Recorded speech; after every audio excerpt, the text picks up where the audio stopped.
Fundamentals characteristics क्या होती हैं। यूनिट नंबर 2 में हमने बात की कि legal forms of registration of a business वो क्या है, यानी कि एक बिजनेस को कानूनी तरीके से किस तरह से शुरू किया जा सकता है। तीसरी यूनिट में हमने बात की मैनेजमेंट ऑफ बिजनेस के मतलब, यानी एक बिजनेस को प्रैक्टिकली मैनेज कैसे किया जा सकता है। तो उसी सिलसिले को आगे बढ़ाते हुए आज यूनिट नंबर 4 में हम बात करेंगे फाइनेंस के मतलब। फाइनेंस से मुराद ये है कि बिजनेस के अंदर जो भी एक्टिविटीज परफॉर्म की जाएंगी उनके लिए कुछ फंड्स या कुछ पैसा या सरमाया दरकार होगा, वो कहाँ से आएगा और उसे कैसे मैनेज किया जाएगा। तो आज जो हम टॉपिक्स स्टडी करेंगे उनमें सबसे पहले हम बात करेंगे इंट्रोडक्शन टू फाइनेंस, यानी फाइनेंस या फंड्स क्या होते हैं।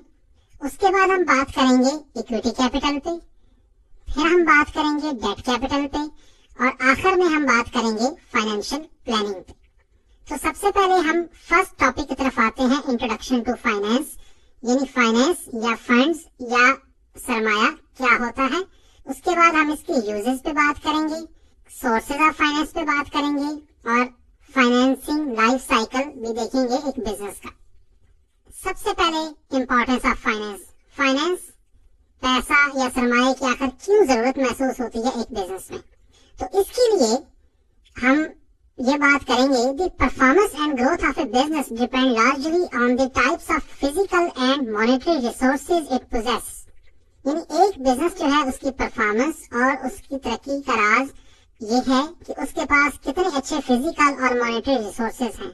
मिसाल के तौर पे एक बिजनेस है, एक कारोबार है जिसके अंदर मोबाइल फोन बना के बेचे जाते हैं, तो उस कारोबार की सक्सेस का इनसार होता है कि उस कारोबार के पास कितनी अच्छी मशीनें हैं, उनके पास कितना अच्छी बिल्डिंग है, उनके पास कितनी अच्छी टेक्नोलॉजी है जिससे वो अपने प्रोडक्ट तैयार करेंगे। फिर the physical resources are bought through the monetary resources. ये जो फिजिकल रिसोर्सेज जिनकी हमने बात की, बिल्डिंग, मशीनरी, इन सब को खरीदने के लिए और बिजनेस में काबिल इस्तेमाल बनाने के लिए हमें पैसे की जरूरत होती है, हमें कैश की जरूरत होती है। The performance of business activities in a business requires financial resources at every stage. इसी तरह मुख्तलिफ बिजनेस एक्टिविटीज को सरंजाम देने के लिए हमें फाइनेंशियल रिसोर्सेज चाहिए होते हैं। मिसाल के तौर पे अगर आपने रॉ मटेरियल बाई करना है उसके लिए पैसे चाहिए, अगर आपने कोई बिल्डिंग खरीदनी है उसके लिए पैसे चाहिए, आपने अपने एम्प्लॉयज को सैलरी पे करनी है उसके लिए पैसे चाहिए। तो बिजनेस की जितनी भी एक्टिविटीज हैं उनको परफॉर्म करने के लिए अल्टीमेटली आपके पास फंड्स या कैश या फाइनेंस का होना जरूरी है। अब हम बात करेंगे यूजेस ऑफ फाइनेंस, यानी फाइनेंस या फंड्स का क्या इस्तेमाल हो सकता है बिजनेस का। इसमें यहाँ पे हमने क्लासिफाई किया है जो मेन या मेजर इस्तेमाल हो सकता है फंड्स का, जिसमें सबसे पहले हमने बात की है acquisition of fixed assets. The funds obtained by business can be used to acquire the building, land, machinery, computers, furniture extra. यानी सबसे पहले आपके पास कारोबार में अगर सरमाया हो, पैसा हो, तो आप उससे फिक्स्ड एसेट खरीद सकते हैं, जिससे क्या होगा कि आपके बिजनेस के पास और ज्यादा बिल्डिंग, मशीनरी, कंप्यूटर्स वगैरह आ जाएंगे, जिससे आप और ज्यादा प्रोडक्ट्स बना सकते हैं। Number 2, payments to the creditors. Creditors का मतलब वो लोग होते हैं जिन्होंने आपको कुछ चीजें दी हों उधार पे, तो जब आपके पास पैसा आ जाए तो आप अपना उधार उन लोगों को वापस कर सकते हैं। उसके बाद है payment for the operational expenses. आप अपने बिजनेस के ऑपरेशनल एक्सपेंसेस की पेमेंट कर सकते हैं। ऑपरेशनल एक्सपेंसेस का मतलब होता है जो रूटीन बेस्ड बिजनेस के एक्सपेंडिचर हो रहे हों, जैसे कि इलेक्ट्रिसिटी का बिल है, गैस का बिल है। इसके बाद है payment of salaries and wages. आपके पास पैसा हो तो आप उससे अपने बिजनेस की सैलरीज और वेजेस को पे कर सकते हैं। और आखिर में incentives for dealers, sales agent. आपके जो सेल्स एजेंट होते हैं, आपके जो डीलर्स होते हैं जो आपके बिजनेस की प्रोडक्ट सेल कर रहे होते हैं, अगर आपके पास पैसा हो तो आप उन्हें इंसेंटिव दे सकते हैं। आप उन्हें कह सकते हैं कि अगर आप जितनी ज्यादा सेल्स करेंगे हम उतना ज्यादा कमीशन आपको देंगे। तो ये कुछ मेजर यूजेस हैं फंड्स के या फाइनेंस के।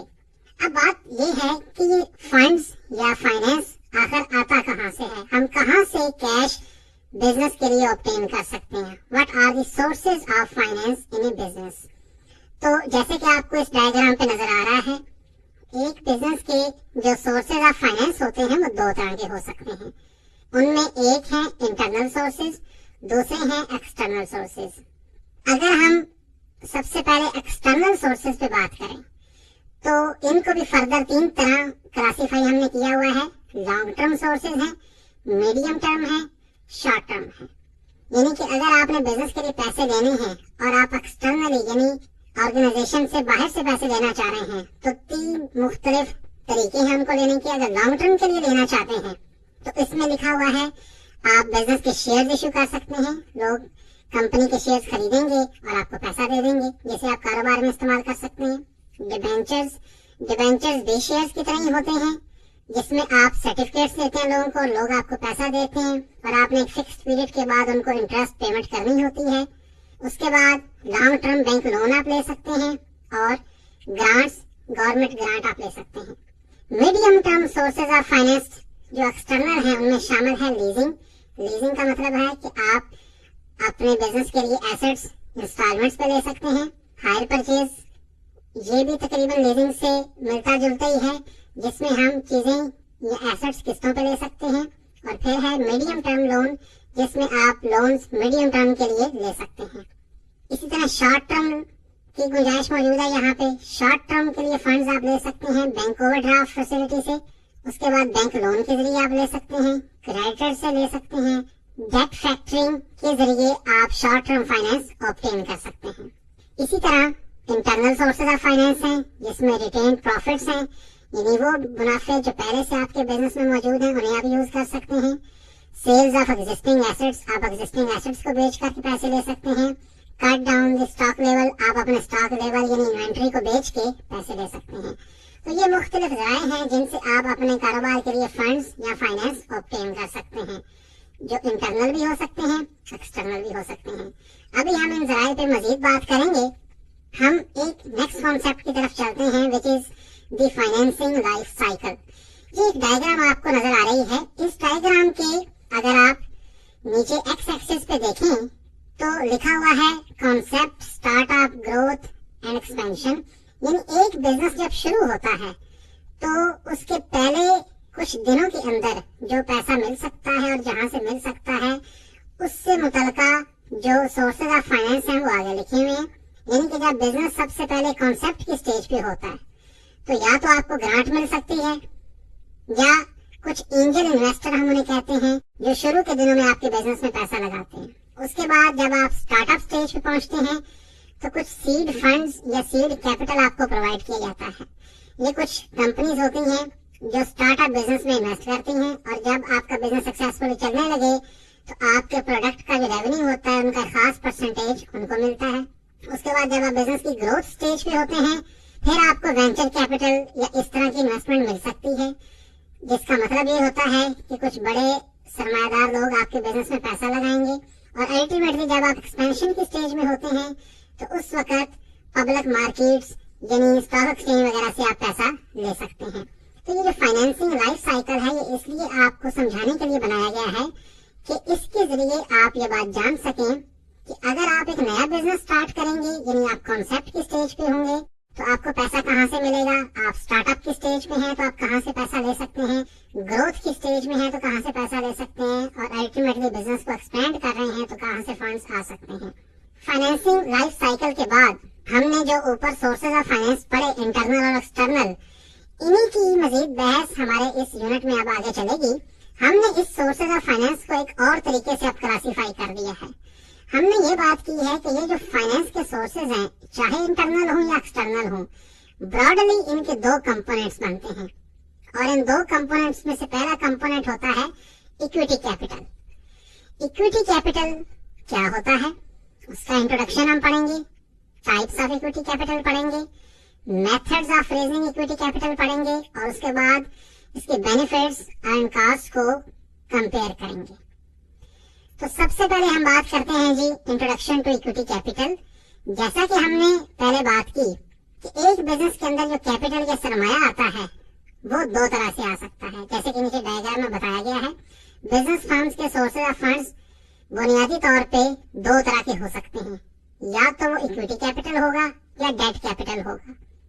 जैसे हमने पिछली स्लाइड्स में पढ़ा, ये इक्विटी कैपिटल या डेट कैपिटल आप इंटरनली भी रेज कर सकते हैं, एक्सटर्नली भी रेज कर सकते हैं।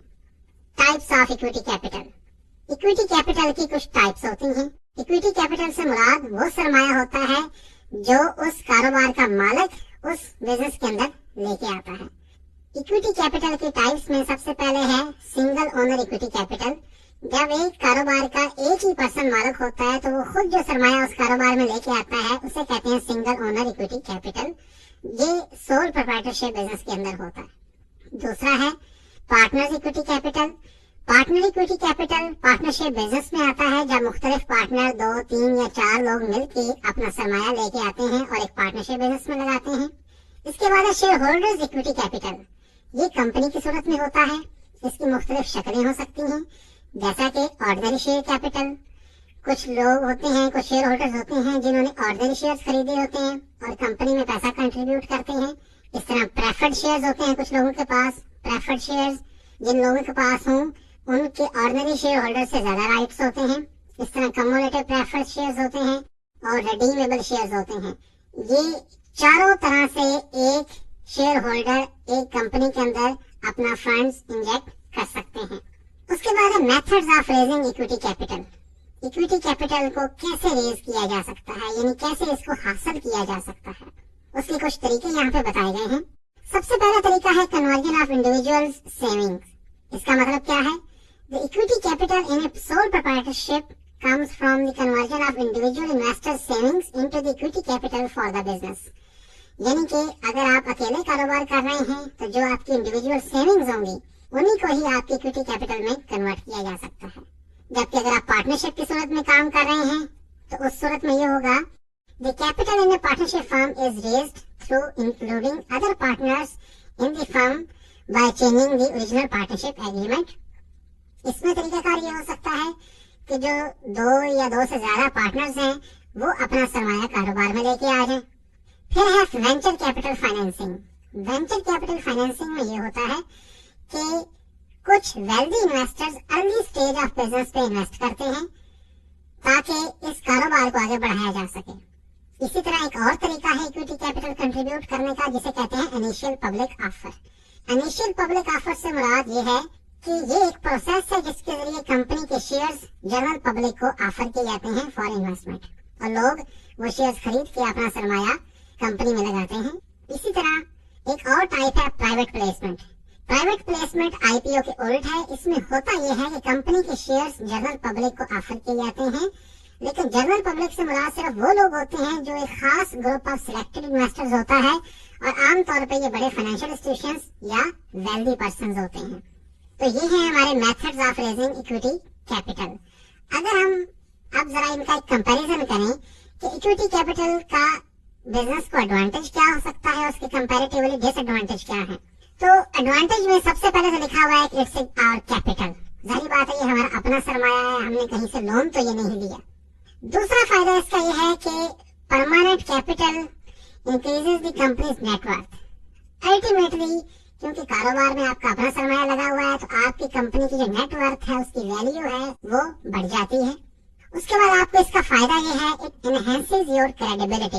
ये आपकी बिजनेस की क्रेडिबिलिटी यानी उसका मयार और लोगों का उस पर एतमाद बढ़ा देता है। उसके बाद नो शेड्यूल्ड पेमेंट्स। एक और फायदा आपको ये होता है क्योंकि आपने कोई लोन नहीं लिया तो आपने कोई मुकर्रर वक्त पे किसी को अदायगी नहीं करनी होती। इसी तरह नो पर्सनल लायबिलिटीज। अगर आपने इक्विटी कैपिटल लिया है तो आपकी कोई पर्सनल लायबिलिटी नहीं होती। उसके बाद एक्सपर्टीज ऑफ द इन्वेस्टर्स। मुख्तलिफ इन्वेस्टर्स ने क्योंकि पैसा लगाया होता है तो कंपनी के मामलात में वो दिलचस्पी लेते हैं। और अब हम अगर बात करें इसके डिसएडवांटेजेस पे तो इक्विटी कैपिटल या इक्विटी फाइनेंसिंग का सबसे बड़ा डिसएडवांटेज ये है इट डाइल्यूट्स ओनरशिप। डाइल्यूट करने का मतलब है कि ओनरशिप मुख्तलिफ लोगों में बंट जाती है। जाहिर बात है जब लोग पैसा कंपनी में लगाएंगे और उनके पास शेयर्स होंगे तो कई ज्यादा लोग कंपनी के मालिक बन जाएंगे। फिर more expensive than debt when successful.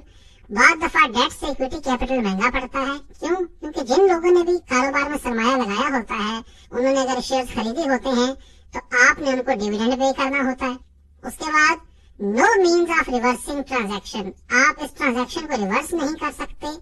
ये यहाँ पे टेक्निकल पॉइंट है, जब लोगों ने शेयर्स खरीद लिए हों कंपनी के और पैसा कंपनी में लगा दिया हो तो अब ये नहीं हो सकता कि अगले दिन वो आ जाए और कहें कि ये अपने शेयर आप वापस करें, हमें हमारा पैसा वापस कर दें। लोगों को उस शेयर कैपिटल को या उन शेयर्स को स्टॉक एक्सचेंज पे ट्रेड करना पड़ेगा और वहीं से उनको पैसे मिल सकते हैं। एक और भी इसमें इश्यू है, you give up control and flexibility. Ultimately क्योंकि आपके बिजनेस में अब और भी हिस्सेदार आ जाते हैं जिन्होंने आपके शेयर्स खरीदे होते हैं, तो आप अपना कंट्रोल और फ्लेक्सिबिलिटी लूज कर देते हैं। और आखिरी बात, अगर आपका बिजनेस शुरू के स्टेज में है, आप बिल्कुल अर्ली स्टेज में हैं, you may have difficulty in finding investors. तो ये है इक्विटी कैपिटल, उसके एडवांटेजेस और कंपैरेटिवली डिसएडवांटेजेस। अब ये डिपेंड करता है एक बिजनेस पे कि वो कितना इक्विटी कैपिटल रेज करना चाहते हैं और किस तरीके से रेज करना चाहते हैं, वो तरीके जो हमने पिछली स्लाइड्स में पढ़े हैं। अब हम बात करेंगे डेट कैपिटल पे। जैसे कि हमने बताया कि एक कंपनी का जो कैपिटल है वो दो तरह का हो सकता है, या तो इक्विटी कैपिटल होगा या डेट कैपिटल होगा। अब डेट कैपिटल से मुराद यहाँ पे क्या है, यहाँ पे हम पढ़ेंगे introduction to debt capital, types of debt, उसके बाद हम प्रोसेस सीखेंगे, what is the process of obtaining bank loans, और आखिर में कॉस्ट एंड बेनिफिट एनालिसिस करेंगे डेट कैपिटल का। तो सबसे पहले हम बात करते हैं introduction to debt capital. Debt capital क्या है? Debt capital consist of loans, leasing, advancing and creditors which provide short and long term funds to the business. यानी डेट कैपिटल से मुराद लोन्स होते हैं, लीजिंग है, आपने कहीं से एडवांस लिया हो, या क्रेडिटर से कुछ उधारे पैसे लिए हों, तो इसे हम डेट कैपिटल में काउंट करते हैं। The debt capital is used when the equity capital is difficult to get or have a high cost to the business। Debt capital हम उस वक्त लेते हैं जब इक्विटी कैपिटल मिलना मुश्किल हो या उसकी कॉस्ट ज्यादा हो बिजनेस के लिए। एक बात यहाँ पे वजाहत करना जरूरी है, डेट या लोन बिजनेस के लिए हमेशा ही बुरा नहीं हो सकता। हो सकता है कि आप डेट लेके या लोन लेके अपने बिजनेस को ग्रो करें और आप अपने कंज्यूमर्स की डिमांड को अच्छे तरीके से पूरा करें, जिससे आपको मजीद सेल्स रेवेन्यू मिलेगा। अब अगर हम बात करें टाइप्स ऑफ डेट की, तो डेट की टाइप्स में दो बड़ी टाइप्स हैं, शॉर्ट टर्म डेट्स हैं, लॉन्ग टर्म डेट्स हैं। हम शॉर्ट टर्म डेट्स पे अगर बात करें तो सबसे पहले शॉर्ट टर्म डेट्स में जो कवर होते हैं उन्हें हम कहते हैं creditors. Creditors of the business are requested to provide raw material for the longer payment period. जो क्रेडिटर्स होते हैं वो हमें रॉ मटेरियल या इससे मुतल्लिका कुछ चीजें उधार पे देते हैं जिनको अल्टीमेटली हमने पे ऑफ करना होता है। उसके बाद बैंक ओवरड्राफ्ट। बैंक ओवरड्राफ्ट एक फैसिलिटी होती है जो बैंक की तरफ से हमें मिलती है, जिसमें हम 1 महीने से लेकर 3 महीने तक शॉर्ट टर्म लोन ले सकते हैं। उसके बाद कॉल लोन्स होते हैं। ये कॉल लोन्स बैंक अपने जो वैल्यूड कस्टमर होते हैं, जो ट्रस्ट वर्दी कस्टमर्स होते हैं, उनको शॉर्ट टर्म के लिए देता है। उसके बाद है short term unsecured bank loan. ये सिर्फ उस किस्म के क्लाइंट को मिलते हैं जिसको अर्जेंट फाइनेंशियल रिक्वायरमेंट हो, और इसके लिए भी क्लाइंट की फाइनेंशियल पोजीशन का अच्छा होना जरूरी है। इसी तरह एक और टाइप है line of credit. Line of credit एक बैंक एक्सटेंड करता है अपने कस्टमर्स को ताकि वो मुख्तलिफ अपनी जरूरियात पूरी कर सकें। अगेन लाइन ऑफ क्रेडिट हर तरह के कस्टमर को एक्सटेंड नहीं की जा सकती। फिर है फैमिली लोन्स। फैमिली लोन से मुराद वो लोन्स हैं जो आप अपने रिलेटिव से या फैमिली मेंबर से ऑब्टेन कर सकते हैं। और आखिर में है certificates of deposits. Certificates of deposit short term financing tools हैं, यानी अगर आपने शॉर्ट टर्म के लिए लोन लेना हो और इन्वेस्टर्स जो मार्केट में बैठे हैं उन्हें आप सर्टिफिकेट ऑफ डिपॉजिट दे दें तो वो आपको शॉर्ट टर्म के लिए फंड्स दे सकते हैं। लेकिन यहाँ पे ये बात जरूरी है कि सर्टिफिकेट्स ऑफ डिपॉजिट इश्यू करने वाली कंपनी या कारोबारी इदारा की माली साख अच्छी हो। इसी तरह जैसे हमने शॉर्ट टर्म डेट्स पढ़े, इसी तरह लॉन्ग टर्म डेट्स की मुख्तलिफ शक्लें हैं, जिसमें एक है long term secured bank loan. आप बैंक से लॉन्ग टर्म लोन ले लेते हो 4 साल, 5 साल या 6 साल के लिए, और उसके लिए कोई physical asset as security bank के पास रख देते हो। इसी तरह डिबेंचर्स और TFCs हैं। TFC stands for Terms Finance Certificates. These are certificates issued by business to collect funds from the investor by promising an attractive return. आप मार्केट में TFCs या डिबेंचर्स इशू करते हो और आप कहते हो कि हम आपको सपोज 6% या 7% इंटरेस्ट रेट पे करेंगे आफ्टर एवरी 6 मंथ्स, और एक मुकर्रर मुद्दत के बाद आपको आपकी ओरिजिनल अमाउंट भी वापस कर दी जाएगी। इसी तरह बॉन्ड्स होते हैं। बॉन्ड्स का मतलब ये है they are issued by the business on the pattern of debentures. Bonds भी डिबेंचर्स के पैटर्न पे इशू किए जाते हैं। इसी तरह लीजिंग का कॉन्सेप्ट है। लीजिंग में भी आपको अगर कोई बिजनेस एसेट चाहिए हो तो आप वो लॉन्ग टर्म बेसिस पे ले सकते हो और आपने उसकी पेमेंट इंस्टॉलमेंट्स में करनी होती है और उन इंस्टॉलमेंट्स के अंदर इंटरेस्ट भी होता है। इसी तरह सर्टिफिकेट्स ऑफ इन्वेस्टमेंट्स हैं। Certificates of investment long term loan लेने के लिए इशू किए जाते हैं। सर्टिफिकेट्स ऑफ इन्वेस्टमेंट को परचेज करने वालों को भी after certain period of time कुछ इंटरेस्ट पे करना पड़ता है और ओरिजिनल अमाउंट भी वापस की जाती है। Term finance certificates. Term finance certificates long term debt का ही एक टूल होते हैं जिसमें इन्वेस्टर्स को प्रॉमिस किया जाता है कि आप 3 साल 4 साल या एक मखसूस मुद्दत के लिए पैसे हमें दे दें और उसके बाद वो पैसे उन्हें वापस किए जाते हैं और उनको पीरियडिकली इंटरेस्ट भी पे किया जाता है। अब हम बात करेंगे process of obtaining bank loans. Bank loan obtain करने का तरीका क्या है।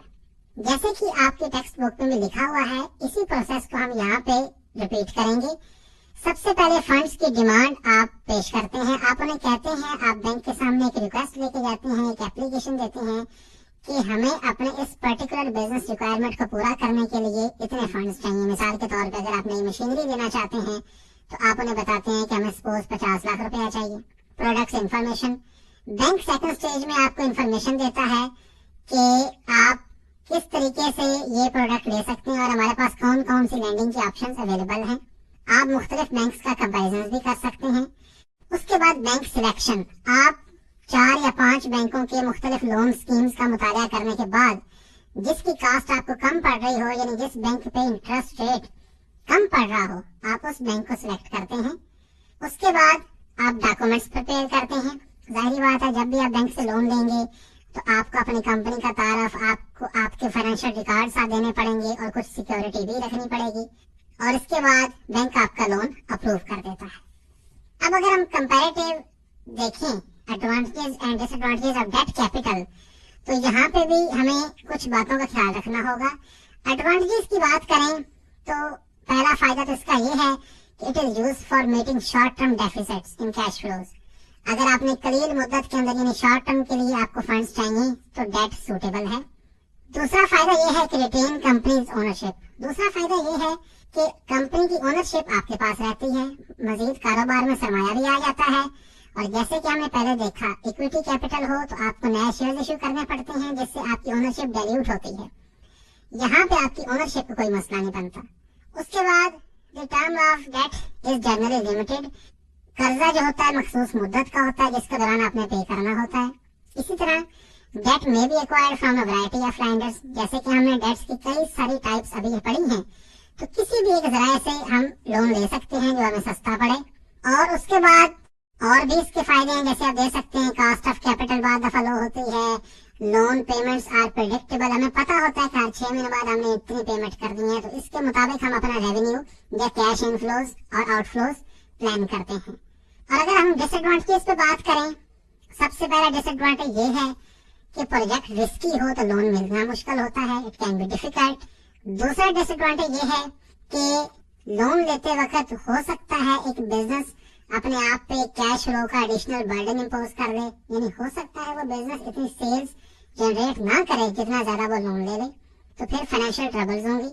इस तरह अगर फंड्स को प्रॉपरली यूज ना किया जाए तो लोन को रीपे करने में मसला हो सकता है। इसी तरह जो डिमांड लोन है उसमें एक फिगर होता है कि जो लेंडर है वो किसी टाइम भी वापस मांग सकता है। फिर एक और लोन के साथ जो मसला होता है कि हर लोन के लिए आपको पर्सनल गारंटी या कुछ एसेट्स गारंटी के तौर पर रखने पड़ते हैं। और आखिर में लैंडर्स जो हैं वो कुछ certain terms and condition attach करते हैं हर लोन एग्रीमेंट के साथ। अब हम चलते हैं अपने लेक्चर के आखिरी टॉपिक की तरफ, जो है फाइनेंशियल प्लानिंग। फाइनेंशियल प्लानिंग से मुराद ये है कि अगर आप बिजनेस के अंदर फंड्स लेते हैं, चाहे इक्विटी कैपिटल के जरिए या चाहे डेट कैपिटल के जरिए, आप उसको प्रैक्टिकली मैनेज कैसे करेंगे। तो यहाँ पे हम 4 टॉपिक पढ़ेंगे। सबसे पहले इंट्रोडक्शन टू फाइनेंशियल प्लानिंग देखेंगे, उसके बाद देखेंगे फाइनेंशियल प्लान्स डेवलप कैसे किए जाते हैं, फिर हम बात करेंगे बजट्स क्या होते हैं या फाइनेंशियल बजट्स क्या हैं, और उसके बाद फाइनेंशियल मैनेजर का रोल डिस्कस करेंगे। तो सबसे पहले हम बात करेंगे इंट्रोडक्शन टू फाइनेंसिंग प्लानिंग या फाइनेंशियल प्लानिंग। फाइनेंशियल प्लानिंग का जो प्रोसेस है वो स्टार्ट होता है ओवरऑल बिजनेस पॉलिसी की एक स्टार्ट होने से, यानी हम इस बात का तयन करते हैं कि या मैनेजमेंट या ओनर्स इस बात का तयन करती है कि एक बिजनेस को कितने फंड्स चाहिए और ये फंड्स उसकी कौन कौन सी जरूरियात पूरी कर सकते हैं। अब बिजनेस की जरूरियात में क्या तो हो सकता है, उसमें लॉन्ग टर्म ऑपरेशंस भी बिजनेस के देखने होते हैं, बिजनेस की बाइंग एंड सेलिंग भी देखनी होती है, बिजनेस की सेल्स भी देखनी होती है। तो फाइनेंशियल प्लानिंग के अंदर जो ओनर्स और मैनेजमेंट होती है बिजनेस की, वो इस बात का तयन करती है हमें कितना सरमाया चाहिए, हमें कितनी कास्ट उसके लिए बेयर करनी पड़ेगी और अल्टीमेटली हमारे बिजनेस को क्या वो सूट भी करेगा कि नहीं करेगा। इसके लिए फाइनेंशियल प्लान डेवलप किए जाते हैं। तो फाइनेंशियल प्लान जो डेवलप किए जाते हैं, जैसे कि नीचे डायग्राम में आप देख रहे हैं, सबसे पहले हम डिटरमिन करते हैं what is our funds requirement, हमें कितने पैसे चाहिए। जब एक दफा हम ये तय कर दें कि हमें इतना सरमाया चाहिए अगले 1 साल के लिए, तो उसके बाद हम क्या करते हैं, we identify sources of finance. हम सोर्सेज ऑफ फाइनेंस आइडेंटिफाई करते हैं, यानी क्या हमें ये पैसा डेट की सूरत में मिल सकता है या इक्विटी की सूरत में, और अगर डेट की सूरत में मिल सकता है तो कहाँ से मिल सकता है, बैंक से मिल सकता है या किसी और जराए से। उसके बाद we evaluate the financing option, हम फाइनेंसिंग ऑप्शंस को इवेल्युएट करते हैं। हम देखते हैं कि अगर हम लोन लेंगे तो उस पर हमें कितना इंटरेस्ट देना पड़ेगा, और अगर हम शेयर इश्यू करते हैं तो हमें कितना डिविडेंड देना पड़ेगा। उसके बाद वो सिलेक्ट ए फंडिंग ऑप्शन, हम एक फंडिंग ऑप्शन सिलेक्ट करते हैं और देखते हैं कि इस ऑप्शन के नतीजे में हमें कितनी कास्ट बेयर करनी पड़ती है। ये सिलेक्ट करने के बाद हम फंड्स ऑब्टेन करते हैं, हम उन फंड्स को प्रैक्टिकली जनरेट करते हैं और बिजनेस के लिए उनको यूज करते हैं, और आखिर में हम अपने फाइनेंशियल प्लान को रिवाइज करते हैं और देखते हैं कि क्या हमारी रिक्वायरमेंट्स पूरी हो गई या नहीं हुई। तो फाइनेंशियल प्लानिंग वो एक सारा प्रोसेस है जिसके अंदर हम फ्रॉम द फर्स्ट एक्टिविटी यानी बाइंग ऑफ रॉ मटेरियल से लेके ultimate to the sales of finish product, उस तक हम सारे कैश इनफ्लोज और कैश आउटफ्लोज का हिसाब रखते हैं, और साथ साथ ये देखते जाते हैं कि बिजनेस में कब हमें सरप्लस फंड्स होंगे और कब हमें फंड्स की शॉर्टेज होगी, और उसके मुताबिक हम प्लान करेंगे। इस प्लानिंग को पूरा करने के लिए फाइनेंशियल बजट्स डेवलप किए जाते हैं। बजट क्या होता है? बजट एक एस्टिमेट होता है जिसके जरिए हम इस बात का तयन करते हैं कि हमें आने वाले वक्त में या मुस्तकबिल में कितने पैसों की या कितने रिसोर्सेज की जरूरत होगी। यहाँ पे जो डायग्राम में दिया गया है, सबसे पहले होता है सेल्स बजट। जब भी कोई बिजनेस बजटिंग शुरू करता है तो वो आगाज करते हैं सेल्स बजट से। इससे उन्हें पता चलता है कि हमारे नेक्स्ट ईयर में या नेक्स्ट मंथ में हमारी कितनी सेल्स हो सकती हैं। जब आप सेल्स को प्लान कर लें तो दूसरी स्टेज पे आपने प्रोडक्शन बजट बनाना होता है। आपको ये बात पता चलती है कि अगर हमने सपोज 50,000 यूनिट सेल करने हैं एक प्रोडक्ट के, तो उसके लिए हमें प्रोडक्शन कितनी चाहिए। तो प्रोडक्शन बजट आप बनाते हैं। प्रोडक्शन बजट बनाने के लिए आपको मजीद 3 बजट चाहिए होते हैं। इनमें एक लेबर बजट होता है कि हमें मजीद कितनी लेबर रखनी पड़ेगी। उसके बाद रॉ मटेरियल का बजट बनाना पड़ता है, और उसके बाद एक्सपेंसेस का बजट बनाना पड़ता है। और ये सारे बजट्स बनाते हुए अल्टीमेटली जो फिगर्स आपके पास आते हैं वो आपको बताते हैं कि आपके पास टोटल एक पीरियड के अंदर कितना कैश आएगा, यानी कैश इनफ्लोज कितने होंगे और अल्टीमेटली कैश आउटफ्लोज कितने होंगे। तो ये जो फाइनेंशियल बजट्स हैं, ये आपकी स्ट्रॉन्ग फाइनेंशियल प्लानिंग की पहली स्टेज होते हैं। अब आखिर में हम बात करते हैं कि ये बजट मेकिंग का जो प्रोसेस है, फाइनेंशियल प्लानिंग का जो प्रोसेस है, फाइनेंशियल प्लान्स को डेवलप करने का जो प्रोसेस है, इसकी जिम्मेदारी जिस पर्सन के पास होती है उसे हम कहते हैं फाइनेंस मैनेजर। तो फाइनेंस मैनेजर का क्या रोल होता है एक बिजनेस ऑर्गेनाइजेशन में? हमने कुछ रोल्स उसके यहाँ पे आइडेंटिफाई किए हैं, उनको हम पढ़ेंगे। सबसे पहला है प्रिपेयरिंग बजट्स। ये बजट्स जिसकी हमने अभी बात की, बजट्स को तैयार करना, एस्टिमेट्स को तैयार करना, ये फाइनेंशियल मैनेजर का काम होता है। दूसरा काम उसका ये होता है आइडेंटिफाइंग सोर्सेज ऑफ फाइनेंस। जब एक दफा उसने बजट बना लिए, उसे पता चल गया कि हमें नेक्स्ट पीरियड के लिए इतने सरमाए की जरूरत है, तो ये उसका काम होता है कि वो सोर्सेज ऑफ फाइनेंस को आइडेंटिफाई करे। उसके बाद एनालिसिस ऑफ फंडिंग ऑप्शन, जितने फंडिंग की ऑप्शंस होती हैं, यानी जहां से सरमाया हमें मिल सकता है, यानी किसी बैंक से लोन मिल सकता है, कुछ इन्वेस्टर्स से पैसे मिल सकते हैं, जो भी हमने सोर्सेज ऑफ फाइनेंस इससे पहले पढ़े, वो उन फंडिंग ऑप्शंस को एनालाइज करता है। उसके बाद मेकिंग इन्वेस्टमेंट्स डिसीजन, कारोबार के अंदर जो पैसा पड़ा होता है उसको कहाँ पे इन्वेस्ट करना है, इन्वेस्टमेंट्स के डिसीजन वो लेता है। उसके बाद negotiating with the lenders, lenders वो लोग होते हैं जिनसे आपने उधार लिया होता है, उनके साथ वो नेगोशिएट करता है कि सपोज कितना लोन हमें चाहिए, उस पर रेट ऑफ इंटरेस्ट क्या होना चाहिए, उसके साथ कौन कौन से टर्म्स एंड कंडीशंस होंगी। डीलिंग विद द बैंक्स के साथ डील करता है फाइनेंशियल मैनेजर। आपके मुख्तलिफ बैंकों के साथ जो अकाउंट्स चल रहे होते हैं उनकी सेटलमेंट करता है। फिर कस्टोडियन ऑफ कैश, आपके बिजनेस के अंदर जितना कैश आ रहा होता है और जितना कैश जा रहा होता है वो उसकी रिस्पॉन्सिबिलिटी होती है, उसने उस पर नजर रखनी होती है।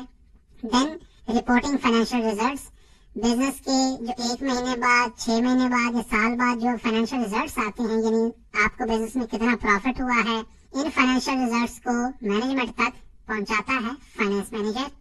उसके बाद प्लानिंग अल्टरनेट फाइनेंसिंग ऑप्शंस, अगर बाद दफा आपको जो फंडिंग के ऑप्शंस हैं जिनको हमने पहले पढ़ा वो अगर आपके पास अवेलेबल ना हो तो अल्टरनेट ऑप्शंस को भी जनरेट करता है। और आखिर में dealing with the government financial departments, government के जो फाइनेंशियल डिपार्टमेंट्स होते हैं जैसे टैक्स का डिपार्टमेंट हो गया, उनके साथ ये डील करता है।